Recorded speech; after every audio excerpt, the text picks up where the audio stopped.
Hi అండి, అందరికీ good morning అండి. ఈరోజు మనం చెప్పుకోబోయే స్టోరీ పిల్ల దయ్యం చదువు బేతాళ కథ. నాగవరం అనే గ్రామంలో ఉండే బడిపంతులు బలరామయ్య ఒకరోజు భార్య మీద కోపం వచ్చి ఇంట్లోంచి వెళ్ళిపోయి గ్రామం చివర ఉన్న చింత చెట్టు కింద కూర్చున్నాడు. అప్పుడు చింత చెట్టు మీద నుంచి ఒక పిల్ల దయ్యం ఆయన ముందు దూకి, భయపడకండి పంతులు గారు, మీ దగ్గర చదువుకోవాలని వచ్చాను అన్నది. బలరామయ్య కంగారు పడి, ఎవరు నువ్వు, నీకు చదువెందుకు అని అడిగాడు. నాకు చదువు అంటే ఎంతో ఇష్టం, కానీ నాకు చిన్నతనంలోనే నాన్న పోయాడు. అమ్మ కష్టపడి పనిచేసి నాకు తిండి పెట్టేది. అమ్మ కష్టం చాలడం లేదని నేను పనిచేసి సంపాదించడం మొదలుపెట్టాను. నాకు చదువుకోవాలన్న కోరిక ఉండడం వల్ల సంపాదించిన డబ్బులో కొంత వేరే దాచేవాడిని. ఉన్నట్టుండి అమ్మకు జబ్బు చేసింది. ఇంట్లో డబ్బంతా వైద్యానికి ఖర్చయిపోయింది. అమ్మ కూడా నాకు దక్కలేదు. దుఃఖం పట్టలేక నేను నదిలో దూకి ఆత్మహత్య చేసుకున్నాను. చదువుకోవాలన్న కోరిక ఉండిపోవడం వల్ల నేను దయ్యాన్నయ్యాను. మీరు కోరిన పని చేసి పెడతాను, నాకు చదువు చెప్పండి చాలు అన్నది పిల్ల దయ్యం. నాకు ఇప్పుడు డబ్బు కావాలి, నువ్వు తెచ్చిపెట్టగలవా అన్నాడు బలరామయ్య. ఎంత కావాలి అని అడిగింది పిల్ల దయ్యం. 1000 బంగారు నాణాలు అన్నాడు బలరామయ్య ఆశగా. అంత డబ్బు నా దగ్గర లేదు, రాజుగారి ఖజానాలో నుంచి దొంగతనం చేసి తీసుకురానా అన్నది పిల్ల దయ్యం. నీ ఇష్టం, నువ్వెలా తెచ్చినా సరే అన్నాడు బలరామయ్య. సరే, డబ్బు తేగానే నాకు చదువు చెబుతారా అన్నది పిల్ల దయ్యం ఆశగా. మరొక పని చేయాలి, నా భార్య నిత్యం గొడవలతో నాకు మనశ్శాంతి లేకుండా చేస్తున్నది. నువ్వు దాన్ని భయపెట్టి నా మాట వినేలా చేయాలి అన్నాడు బలరామయ్య. అలాగే చేస్తాను, మరి నాకు చదువు చెబుతారా అని అడిగింది పిల్ల దయ్యం. బలరామయ్య దయ్యం చేయవలసిన మరికొన్ని పనులు చెప్పాడు. బలరామయ్య గ్రామంలో ఒక పెద్ద మనిషి దగ్గర అప్పు చేశాడు. ఏడాది గడిచాక బాకీ తీర్చేశాడు. ఆ పెద్ద మనిషి బాకీ తీర్చలేదు అంటున్నాడు. అప్పు తీర్చినట్టుగా బలరామయ్యకు సాక్ష్యం లేదు. అందువల్ల కొందరు బలరామయ్యను అనుమానిస్తే కొందరు పెద్ద మనిషిని అనుమానించారు. పిల్ల దయ్యం పెద్ద మనిషికి పూని గ్రామంలో అందరికీ నిజం చెప్పాలి. అందువల్ల బలరామయ్య పరమనిష్టా గరిష్ఠుడని, ఆ కారణంగా ఆయనకు అద్భుత శక్తులు వచ్చాయని గ్రామంలో ప్రచారం అవుతుంది.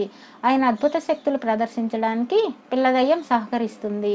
చదువు మీద ఆశ కొద్దీ పిల్లదయ్యం బలరామయ్య పెట్టిన షరతులన్నిటికీ ఒప్పుకున్నది. కొద్ది రోజుల్లోనే బలరామయ్య జాతకం మారిపోయింది. ఆయన ఇంట్లో 1000 బంగారు నాణాలు చేరాయి. భార్య చెప్పిన మాట వింటున్నది. ఊళ్ళో బాకీ తీర్చలేదన్న పెద్ద మనిషి తన తప్పును ఒప్పేసుకున్నాడు. బలరామయ్య అద్భుత శక్తులు ప్రదర్శించసాగాడు. క్రమంగా ఆయన ఇంటికి వచ్చే భక్తుల సంఖ్య పెరిగిపోసాగింది. వాళ్ళిచ్చే కట్న కానుకలతో బలరామయ్య సంపన్నుడయ్యాడు. ఆయన ఇప్పుడు గాలిలో తేలిపోగలడు, నీటిపై నడవగలడు, గాలిలోంచి వస్తువును సృష్టించగలడు, ఎక్కడెక్కడ రహస్యాలను తెలుసుకొని చెప్పగలడు. ఆయన్ని చూడ్డానికి ఆ దేశపు రాజు కూడా వచ్చి వెళ్ళాడు. ఇన్ని జరిగిన బలరామయ్య పిల్లదయ్యానికి చదువు చెప్పనే లేదు. అసలు ఆయన క్రమంగా పిల్లలకు చదువు చెప్పడమే మానేశాడు. తనకు చదువు ఎప్పుడు చెబుతామని పిల్లదయ్యం ప్రతిరోజు బలరామయ్యను వేధించేది. ఆయన దానితో, నీ కారణంగా నేను ఇప్పుడు తీరుబడి లేని మనిషినయ్యాను, అందువల్లనే ఉన్న శిష్యులను కూడా వదులుకున్నాను, ఇక నీకెలా చదువు చెప్పేది అనేవాడు. నేను మీరు కోరినవన్నీ చేశాను కదా, నాకు చదువు చెప్పకపోతే మీరు నన్ను మోసగించినట్టే కదా అన్నది పిల్లదయ్యం. అందుకు బలరామయ్య, నీకు చదువెందుకు, నా కారణంగా నీకు పూజలు జరుగుతున్నాయి, నాకు లభించే గౌరవం అంతా కూడా నీదే. చదువుకున్న నాకు చదువేమీ గౌరవాన్ని ఇవ్వలేకపోయింది. చదువు లేని నీ కారణంగానే నాకు గౌరవం లభించింది. చదువు అద్భుత శక్తులను ఇవ్వదు, కానీ చదువుకున్న వాళ్ళు కూడా అద్భుత శక్తులున్న వారిని అనాలోచితంగా గౌరవిస్తారు. కాబట్టి నువ్వు చదువు గురించి మర్చిపోయి హాయిగా ఉంటూ గౌరవాలు పొందు అన్నాడు. నాకు గౌరవం వద్దు, చదువే కావాలి అన్నది పిల్లదయ్యం. నన్ను క్షమించు, నేను నీకు చదువు చెప్పలేను అన్నాడు బలరామయ్య. ఎందుకు చెప్పలేరో చెప్పండి, సమాధానం తృప్తికరంగా లేకపోతే నేను మిమ్మల్ని, మీ కుటుంబాన్ని సర్వనాశనం చేసి మరీ వెళ్ళిపోతాను అన్నది పిల్లదయ్యం.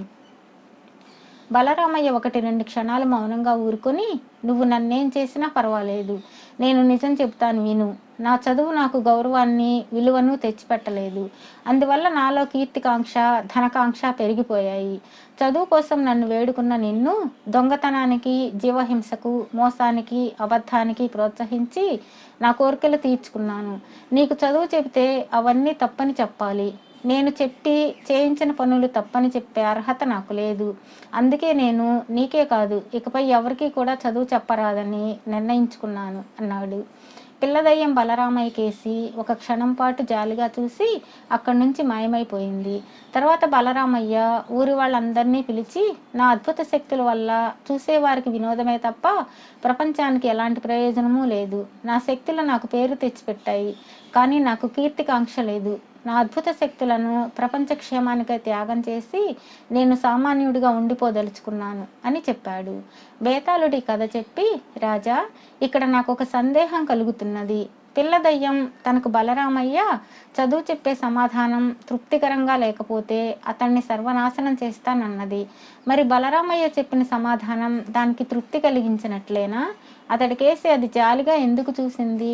బలరామయ్య తన అద్భుత శక్తులను త్యాగం చేసి సామాన్యుడిగా ఉండిపోతానని చెప్పిన మాటలో నిజాయితీ ఉన్నదా?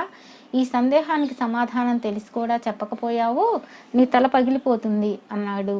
దానికి విక్రమార్కుడు, పిల్లదయ్యం బలరామయ్య కేసి జాలిగా చూడడానికి ముఖ్యమైన కారణమే ఉన్నది. అతడు చదువుకొని ఏవైతే తప్పులని తెలుసుకున్నాడో ఆ తప్పులే పిల్లదయ్యం చేత చేయించాడు.